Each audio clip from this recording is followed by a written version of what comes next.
Alright everybody, welcome back to a brand new video. Today we're reacting and having a discussion about a video from Sire Kazi. I'm not sure if that's how you say that, but hopefully I said it correctly. And it's how the devs destroyed Noed. So I'm curious to see what we have to say about Noed specifically. I have a lot of opinions when it comes to Noed. So I'm going to talk about that. Over the course of the video, obviously. The original video will be linked in the description. But let's get into it. I want to know what are we talking about here? Let's see it.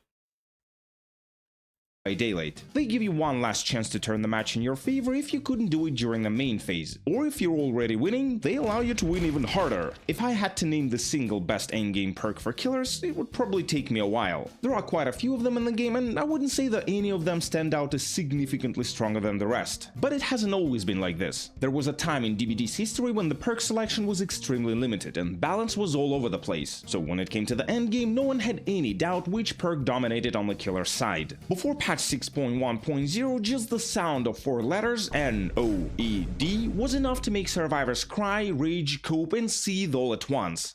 I mean, but they still do this though. Nowadays it's even worse. Like, they just hear a tear radius they don't like and they're instantly giving up on the hook. The second they hear even a tear radius they do not like. I've seen people giving up against ghostface, trappers, like, oh my god.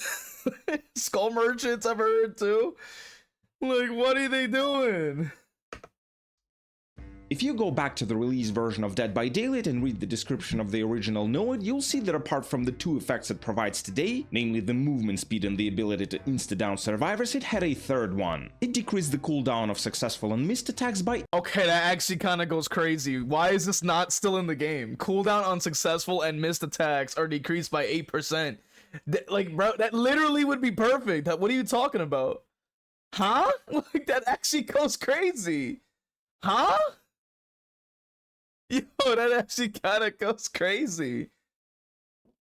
That actually is insane. It's like Save the Best, like a little bit like stacked up. They should bring that back. Oh my god.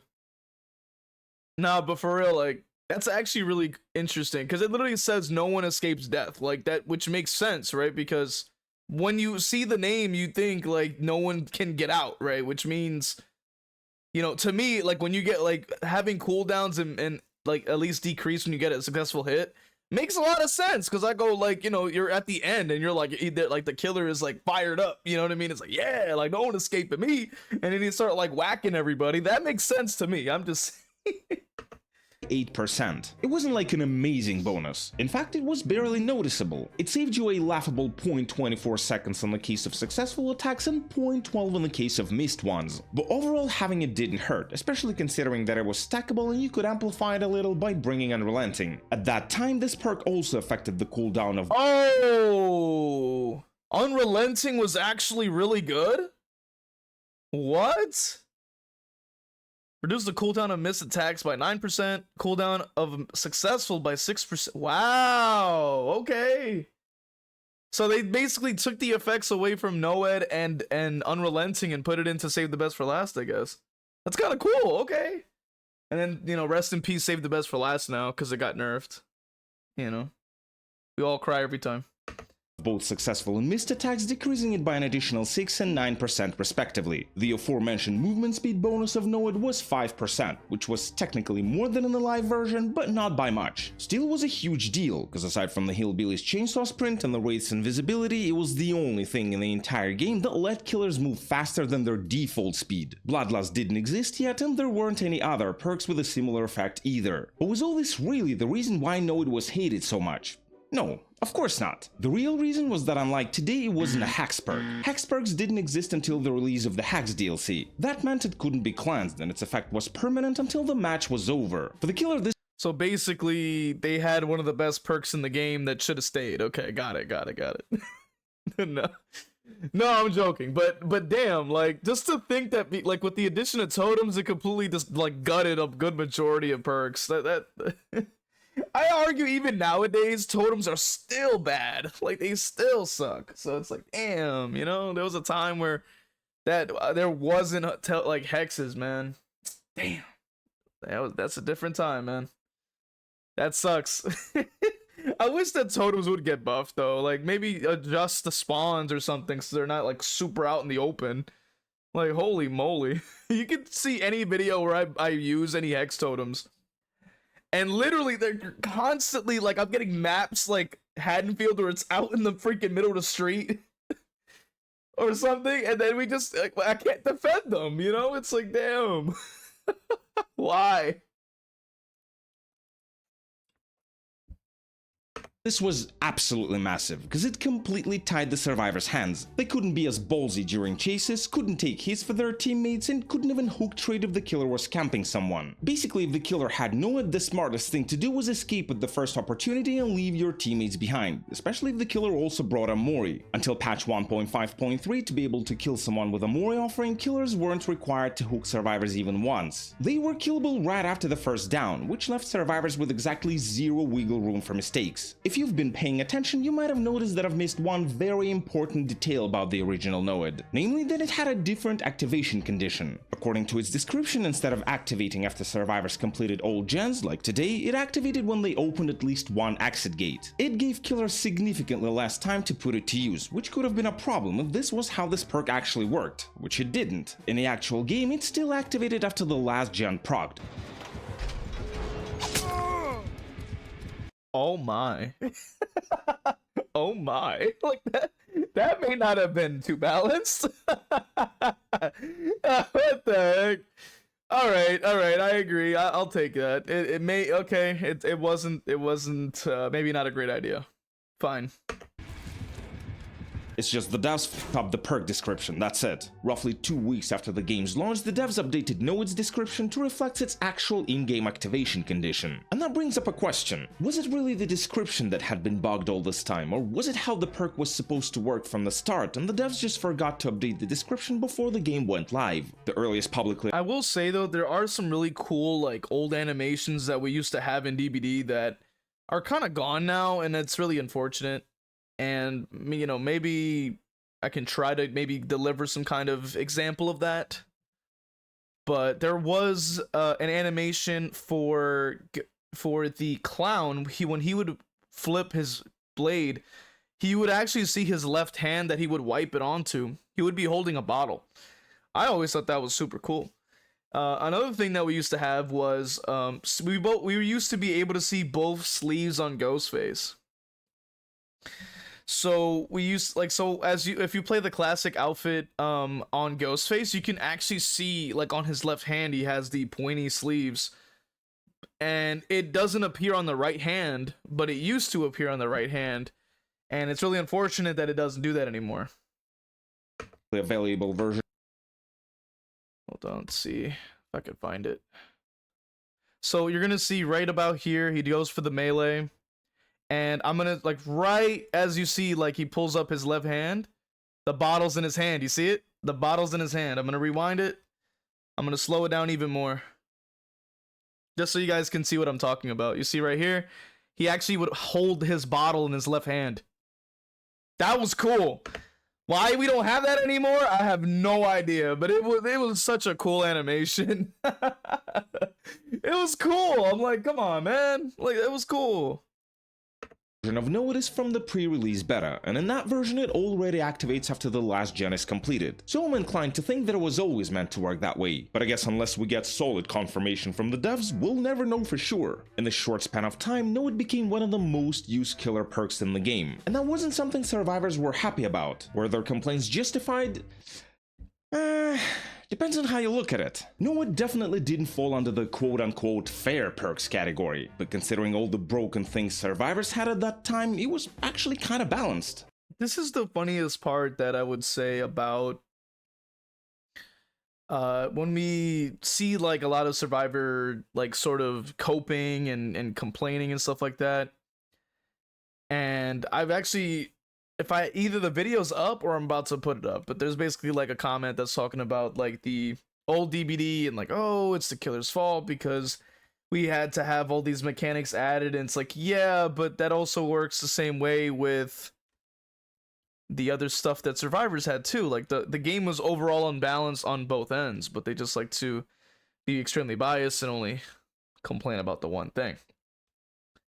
So just judging by what we see here, we literally have brand new part which says reduces the charges by 50% and instantly repair a generator on secondary action. Instantly repair a generator on hello? Instantly repair a generator on secondary action? You can finish a gen with a yo. What? What? This one says that you can heal yourself at 80%, increase the efficiency of healing items self-heal by 100%. Wow, okay. Starting to break into a sprint. Recuperation at 20 seconds. Oh, there was no exhaustion.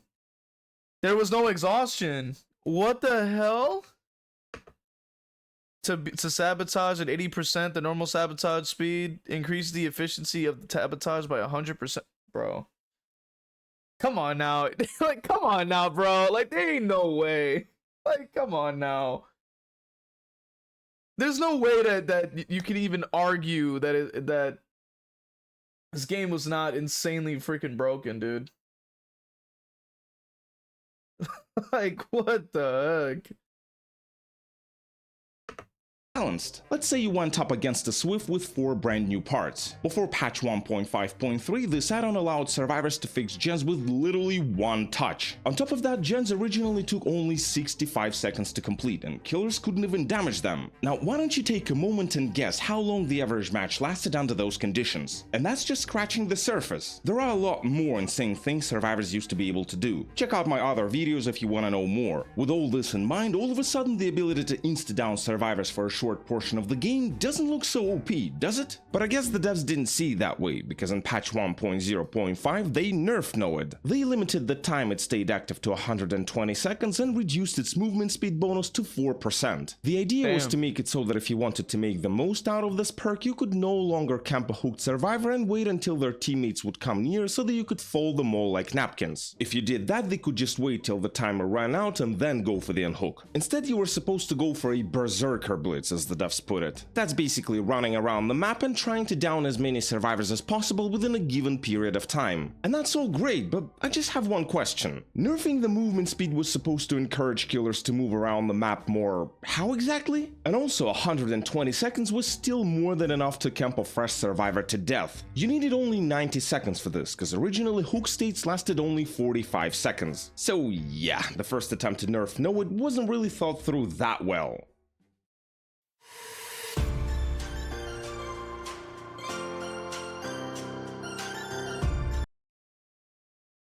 After August 18, 2016, the Noed situation got even crazier. On this day, the devs released their first ever chapter-based DLC titled The Last Breath. It introduced the infamous nurse, whose ability to teleport through obstacles split the game into a before and after. She completely shut down looping for survivors, leaving them with very limited options during chases. What does she have to do with Noed? Everything, actually. You see, Noed only works with basic attacks. These are your standard M1 swings. That makes it incompatible with a lot of killer powers, since those are considered special attacks. Today it includes the nurse's power. However, it hasn't always been like this. Originally, her blink attacks counted as basic attacks too, and therefore could trigger Noed. It was such a strong combo that to this day it remains one of the most broken things DBD has ever seen. I'm telling you, all you new generation survivors complaining about Kaneke's hit scan being unfair, yeah, you'd probably uninstall if you ever had to face a good Noed nurse. That's one thing that I do see a lot of, is that some people try to compare the old DBD to now, and it's like, oh, well, you know, it could be worse. And it's like, nah, it doesn't have to still be bad. Like, we could still have a good game that's balanced in a good way. You know what I mean? It doesn't necessarily mean that just because something was terrible back then means that it needs to stay terrible now. It just doesn't need to do that. You know, we've come a long way, especially to the current patch nowadays. And with that being said, obviously, like now we should be more worried about, like, how can we move forward with the game? should be way more important. And especially when the game was in such a broken state that it is now. Now, what do I think about Noed currently? I would say Noed is fine. I think it definitely thrives, I think, in endgame builds and probably at the lower levels, because I know that they may not expect it or, you know, figure out how to cleanse or whatever have you. And it's an okay perk, I gotta say. I've actually used it on a Chucky build that I was using back around like that Blood Moon event we had recently, because it helped out with having a little bit of extra movement speed when using your slice and dice, you know, alongside with the portable TV. So we're actually moving faster, and we're also getting the distance as well. So it was pretty good. It was pretty cool. I liked it. It was fun. And overall, I gotta say that, you know, I think at least, like, I was never really anybody to, like, really somebody to use it much. Even nowadays, I pretty much never use it. I've been more focused on just specifically using, you know, more chase focused builds, or maybe like, you know, potentially meta stuff to keep up with the insane like gen speed we have nowadays and things like that. But yeah. With that being said, let me know what you guys think of the video, or Noed, I should say, in the comments. Let me know what you guys think. What do you guys think of Noed? Do you use Noed? Is it a good perk? What do you guys think of like the old Noed? What yo, the old Noed was hilarious. And honestly, I think if Noed stayed the way it is, it's probably fine, although, you know, it's unfortunate that it's still kind of buns because it's still a hex. So it's like, damn. Heck, it's more of a hex totems being buns sort of discussion. But anyway, thank you guys for watching. If you enjoyed it, leave a like, comment, subscribe to all the YouTube things. Support the channel with the links in the description. Watch the original video there as well. If you want to watch me play Killer live, you can follow on Twitch. And I will see you guys in the next one.